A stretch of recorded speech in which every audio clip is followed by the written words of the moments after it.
समय सामने आ रही है आपकी टेलीविजन स्क्रीन पर। पूर्व वित्त मंत्री कैप्टन अभिमन्यु का बयान सामने आया है। नई सरकार के गठन को लेकर बोले हैं पूर्व वित्त मंत्री कैप्टन अभिमन्यु। बदलाव है बीजेपी की परंपरा और कार्यशैली, ये बीजेपी की प्रक्रिया का हिस्सा है। पूर्व वित्त मंत्री बोले हैं बीजेपी क्षेत्रीय नहीं कैडर बेस्ड पार्टी है। मनोहर लाल ने सराहनीय काम किया, ये तमाम बातें कही गई हैं और साथ ही साथ हुड्डा के शब्दों में अहंकार दिखता है। पूर्व वित्त मंत्री कैप्टन अभिमन्यु ने सरकार के गठन को लेकर तमाम बातें कही हैं। साथ ही साथ पूर्व मुख्यमंत्री भूपेंद्र हुड्डा पर भी कटाक्ष करते नजर आए और कहा कि प्रदेश को बांटकर राजनीति चमकाते हैं भूपेंद्र हुड्डा। तो बड़ी खबर, अहम जानकारी आपको बता दें कि नई सरकार के गठन को लेकर पूर्व वित्त मंत्री कैप्टन अभिमन्यु द्वारा यह बयान दिया गया, जहां एक तरफ उन्होंने बताया किस तरह से यह पूरी प्रक्रिया है भारतीय जनता पार्टी की, यह हिस्सा है बीजेपी के तहत। बीजेपी कैडर बेस्ड पार्टी है, क्षेत्रीय पार्टी नहीं है। और साथ ही साथ पूर्व मुख्यमंत्री मनोहर लाल ने सराहनीय कार्य किया, यह भी उन्होंने यहां पर जिक्र किया है। भूपेंद्र हुड्डा पर भी निशाना साधते नजर आए, धमकी भरे शब्दों का इस्तेमाल करते हैं भूपेंद्र हुड्डा। हुड्डा पूरी उम्र विपक्ष में बैठेंगे, ये तंज कसा पूर्व वित्त मंत्री कैप्टन अभिमन्यु ने भूपेंद्र हुड्डा पर। आपको बता दें कि आज बहुमत परीक्षण का कार्यक्रम हुआ हरियाणा विधानसभा के स्पेशल सेशन में, जहां सरकार ने बहुमत पास कर लिया है और नई सरकार के गठन को लेकर लगातार जो प्रतिक्रियाएं सामने आ रही हैं उसको लेकर पूर्व वित्त मंत्री कैप्टन अभिमन्यु का भी ये बड़ा बयान सामने आया, जहां उन्होंने एक तरफ शुभकामनाएं दी हैं तो साथ ही साथ बताया किस तरह से बीजेपी में ये पूरी प्रक्रिया का हिस्सा रहता है।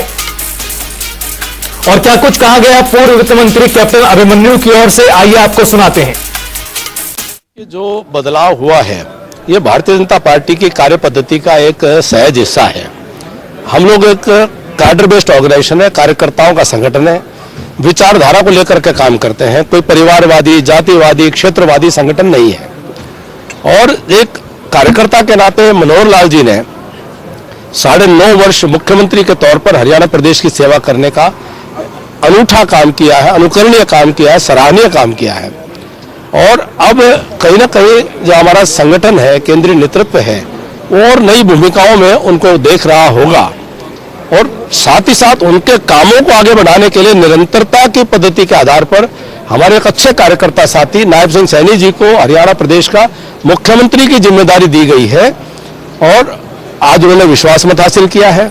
मनोहर जी ने आगे बढ़कर के विधानसभा से आज त्यागपत्र भी दे दिया है। तो ये अपने आप में जो भारतीय जनता पार्टी के कार्यकर्ता जो काम करते हैं वह अन्य राजनीतिक दलों की अपेक्षा अनूठे होते हैं, अलग होते हैं और नए आदर्श स्थापित करने वाले होते हैं। देखिए, उनके जो अहंकार बोलता है, उनकी शब्दावली में, उनके तेवरों में सदा उनका अहंकार जो है वो सुनाई देता है और उस अहंकार की बदौलत हमेशा वो धमकी भरे स्वरों को उपयोग करते हुए दिखाई देते हैं, चाहे सदन हो चाहे वो बाहर हो। और यही कारण है कि 10 वर्ष हो गए उनको अब विपक्ष में है और रहती जिंदगी भी वो विपक्ष में रहेंगे अपने अहंकार के कारण से। उन्होंने आज तक अपनी हार को ही स्वीकार नहीं किया है, जो जनता ने उनको नकारा हुआ है उसको ही स्वीकार नहीं किया है। उनकी जो राजनीति है, जो परिवारवादी राजनीति है, जो क्षेत्रवादी राजनीति है, जो जातिवादी राजनीति है, वह हरियाणा प्रदेश को बांट करके वह अपनी राजनीति को चमकाना चाहते हैं और अपने परिवार से बाहर किसी को देखते नहीं है। उसी राजनीति के कारण उनका दम्भ बोलता है, उनका अहम बोलता है और हरियाणा की जनता इसको पसंद नहीं करती है। हरियाणा की जनता ने उनको खारिज किया हुआ है। तो मैं समझता हूं कि जो जिस प्रकार का उनका तेवर रहते हैं वह जनता देखती है और उसको नकारने का काम करती है।